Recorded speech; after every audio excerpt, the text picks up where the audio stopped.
June 2021, deep in Big Cypress, Florida. A hidden camera strapped to a cypress trunk clicks in the dark. In the frame, a mound of leaf litter, pale leathery eggs, and a Burmese python coiled over them like a living wall. Then a bobcat walks in, 25 pounds of native muscle against more than 100 pounds of invasive snake. It should turn and leave. It doesn't. It starts eating the eggs. Florida has spent millions fighting these pythons. It has sent more than 1,000 hunters into the swamp. And here, for free, a house cat does what none of them managed. How does that happen? How does the cheapest animal in the ecosystem start winning a war the state has been losing for 20 years? To understand it, you have to stand on a road in the Everglades at night. Not now, 25 years ago.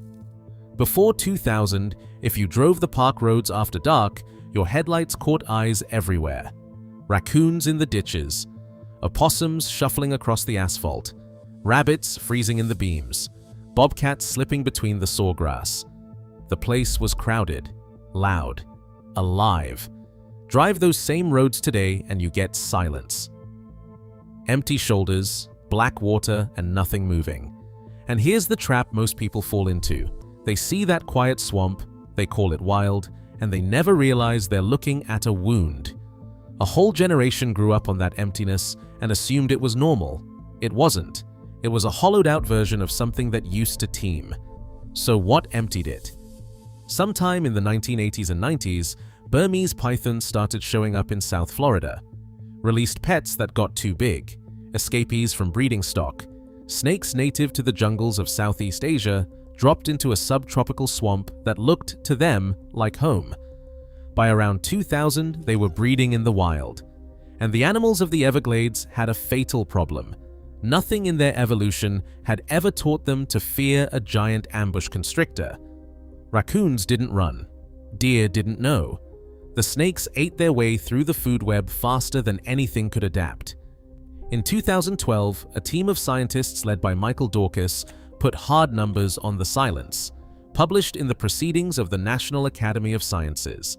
They compared road surveys from the 1990s to surveys after the pythons took hold.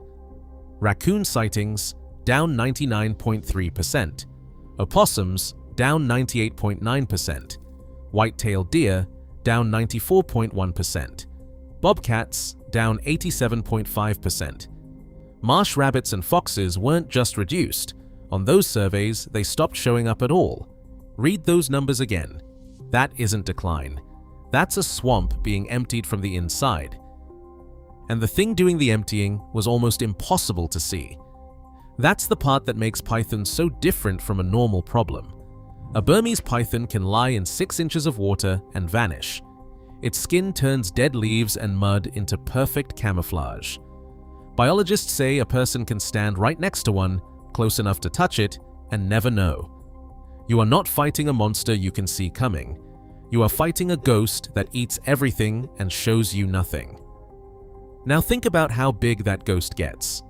The largest female ever captured in Florida weighed 215 pounds and stretched nearly 18 feet. When biologists cut her open, they found 122 developing eggs and a hoof core in her gut from an adult white-tailed deer she'd swallowed whole. 1 snake, 1 deer, 122 potential snakes waiting inside her. So the state did the obvious thing. It went hunting. In January 2013, Florida launched the Python Challenge. Cash prizes, national headlines. Roughly 1,600 people from 38 states signed up, poured into the swamp with machetes and hooks, and combed more than 1 million acres for a month. It was loud, it was public, and it felt like an army going to war.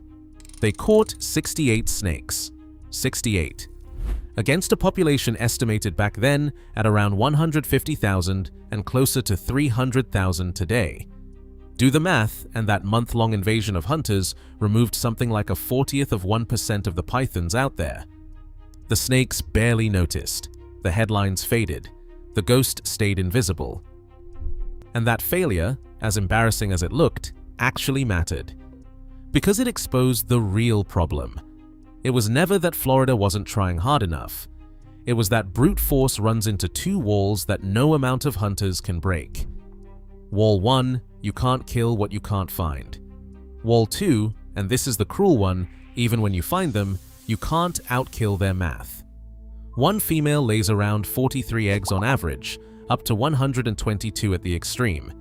You could pull 100 snakes out of the swamp, and a handful of nests you never found would replace every single one by August. That's the trap. The pythons weren't unstoppable because they were strong. They were unstoppable because they were invisible, and because they bred faster than anyone could subtract. Everyone kept asking how to kill more adults. That was the wrong question. Enter a wildlife biologist named Ian Bartoszek with the Conservancy of Southwest Florida. For over a decade, Bartoszek has been chasing these snakes through the western Everglades, and early on, his team figured out something clever. If you can't find the females, use the males to find them for you. Here's how it works. During breeding season, male pythons want one thing: the biggest females in the landscape. So Bartoszek's team catches males, surgically implants radio transmitters, and lets them go. They call them scout snakes. Then they just follow the signal. The male does the searching. He slips through miles of swamp no human could cover, straight to a breeding female, and the biologists walk right up to both of them. Bartoszek put it perfectly. How do you find a needle in a haystack? You use a magnet. His scout snakes are the magnet, and the biggest, most fertile females are the metal they're drawn to. Catch the male, and he leads you to a female carrying 70 eggs before she can ever lay them. It works. Since 2013, that program has pulled more than 1,750 pythons out of the swamp, over 53,000 pounds of snake, more than 20 tons. In one record season alone, from late 2025 into 2026, the team removed 177 pythons weighing 8,080 pounds and destroyed 4,100 eggs before they could hatch. Bartoszek calls the pythons the wildlife issue of our time for southern Florida, and he means it. But notice what he'd cracked. He wasn't out hunting the adults. He was attacking reproduction. He'd found the load-bearing point of the whole invasion, the eggs, the breeding females, and aimed everything there. And then he found out the swamp had figured out the exact same thing, without him, for free. For years, the working belief among biologists was simple and grim. These pythons have no natural predators here. They were too big, too new, too strange. Nothing in Florida had evolved to see an 18-foot constrictor as food. The Everglades, everyone assumed, had no cavalry coming. The only defense was people.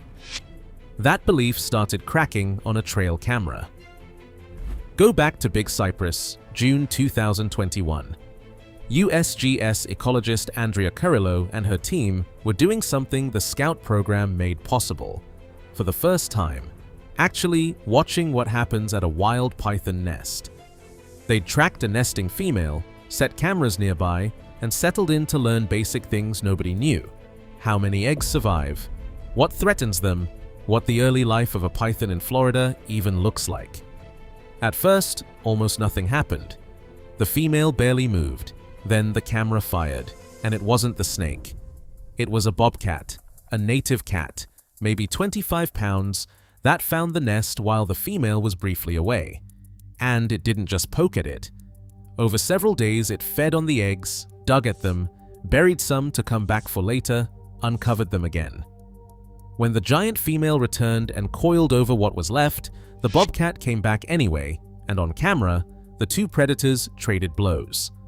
A house cat-sized native animal swiping at a snake many times its weight, refusing to give up the nest. By the time biologists reached it, 42 eggs had been destroyed. "We were completely floored," Curillo said. "We had no idea that the nests of these snakes were being depredated." Nobody did. It was the first time any animal in Florida had ever been documented preying on python eggs. The images ran in the journal Ecology and Evolution in 2022, and the phrase attached to them said everything: the Everglades fighting back. Now, be skeptical here. One bobcat, one nest, one camera. Couldn't that just be luck? A single hungry cat stumbling onto an easy meal? It could have been, except it kept happening. In May 2025, Bartoszek's own team got a different kind of surprise. They were following a scout snake, a 13-foot male named Loki, expecting the radio signal to lead them to a female. Instead, it led them to a corpse. Loki was dead, killed, cached, and partially eaten, and the evidence pointed at a bobcat. A cat of maybe 25 pounds had taken down a 52-pound python. Sit with that ratio. The cat gave up half its own body weight in size and won. A 25-pound cat killed and cached a 52-pound python. That's a win for the home team, Bartoszek said. Here was a native animal pushing back against an invasive apex predator. And then the line that captures the whole shift in him. The Everglades is fighting back. That gives me hope. This is the same man who, a few years earlier, said that in 10 years of tracking snakes, he could count on one hand the times he'd seen a native animal stand up to a python. One hand, in a decade. And now his own trackers, the tools he built to hunt the snakes, were leading him to snakes that something else had already killed. The weapon had become a witness. Because here's what the eggs and the babies have in common, and what the giant females don't. They're vulnerable. An 18-foot adult python is armored by sheer size. Almost nothing in the swamp can take it. But a nest full of leathery eggs can't fight. A pencil-thin hatchling is just a snack, and the swamp is full of animals that eat snakes. So the pattern widened. Cottonmouths were documented eating newly hatched pythons. Eastern indigo snakes and black racers took juveniles. Alligators and even American crocodiles ate young pythons. A black bear was found to have torn one open. When USGS researchers catalogued the documented python killings, reptiles alone accounted for around 72% of them. A whole guild of native snakes and gators quietly hitting the invader at the one stage where it can't defend itself. As Bartoszek put it, native predators are recognizing Burmese pythons as a new food source. That's the $0 solution the state spent millions chasing. Not one animal, not a program. A slow, unpaid recognition spreading through the ecosystem. That the eggs are food, that the babies are food, that this strange new snake is just meat that hasn't been eaten yet. And it targets the exact weak point the hunters kept missing. The Python Challenge went after adults, one machete at a time, and removed 1/40%. Bartoszek's scouts went after breeding females, smarter, sharper, real progress, but still 4 biologists in a swamp the size of a small country. Nature doesn't have that limit. A bobcat that learns to raid nests doesn't clock out. It teaches its habits by hunting, and it's already everywhere, in every corner of the swamp, working every night for nothing. So why didn't this happen 20 years ago? Why did the swamp wait? Because learning takes time, and death teaches slowly. For a decade plus, native animals didn't recognize pythons as prey. They mostly just got eaten by them. What we may be watching now is the ecosystem catching up. Predators figuring out, kill by kill, that the invader has a soft underbelly at the egg and the hatchling. It's not a plan, it's not gratitude, it's just biology finally doing the arithmetic.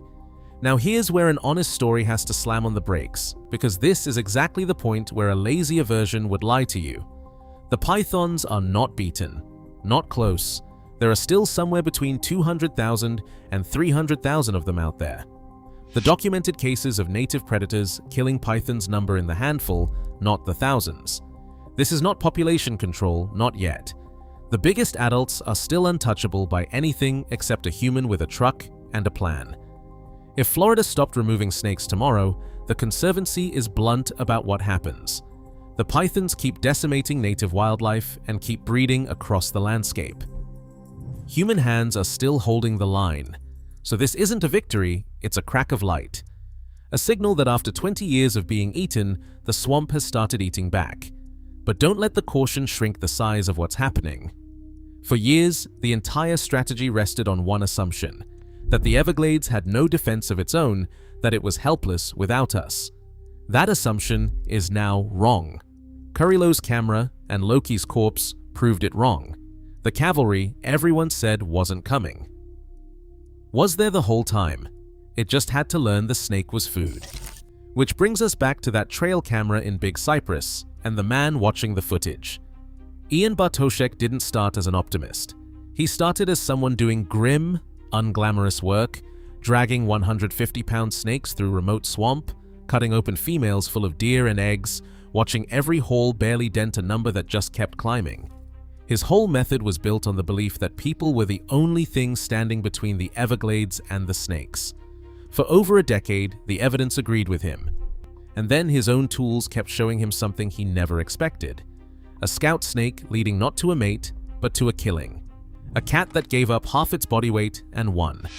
A swamp that, quietly, in the dark, on cameras meant to study the enemy, had started fighting its own war. Florida spent millions trying to build a predator that could stop the pythons. Trials, hunts, prizes, transmitters, 4-ton seasons of removed snake. All of it real, all of it necessary, none of it enough on its own. And the whole time, the predator they were trying to invent was already living in the swamp. A bobcat, a cottonmouth, a gator. A whole cast of natives that didn't need a budget or a permit or a plan. They just needed to learn that the thing eating their world could be eaten too. That's not the end of the Python War. It might not even be the middle. But it's the moment the story turned. The moment a 25-pound cat on a hidden camera in the dark showed a tired biologist that the Everglades had stopped only losing. The most powerful weapon against Florida's pythons was never something the state could buy. It was already out there in the black water, quietly figuring out that the ghost had eggs, and eggs can't hide.